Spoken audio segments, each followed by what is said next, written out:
இன்றைய பஞ்சாங்கம் மார்ச் 7ஆம் தேதி 2025 குரோதி வருடம் மாசி மாதம் 23ஆம் தேதி வெள்ளிக்கிழமைக்கான பஞ்சாங்கம் கணித்து கொடுத்திருக்கிறார் மதுரை ஜோதிடர் சாய் செல்வம்.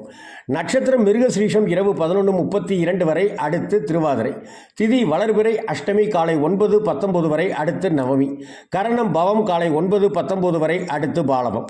யோகம் பிரீத்தி மாலை 6:14 வரை, அடுத்து ஆயுஷ்மான்.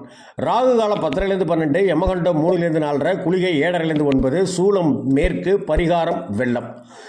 சுப நேரங்கள் காலையில் 9:10, சாயந்தரம் 4:30 5:30, அப்புறம் 6:30 7:30. சந்திராஷ்டமம் பகல் 11:45 வரை. துலாம் ராசி அன்பர்களுக்கு சந்திராஷ்டமம். இதன் பிறகு விருச்சிக ராசிக்காரர்களுக்கு சந்திராஷ்டமம் தொடங்குகிறது. கவனமாக இருங்கள், பொறுமையுடன் இருங்கள், கோபம் வேண்டாம், நிதானம் மிக மிக அவசியம். வாக்குவாதங்களில் ஈடுபடாதீர்கள்.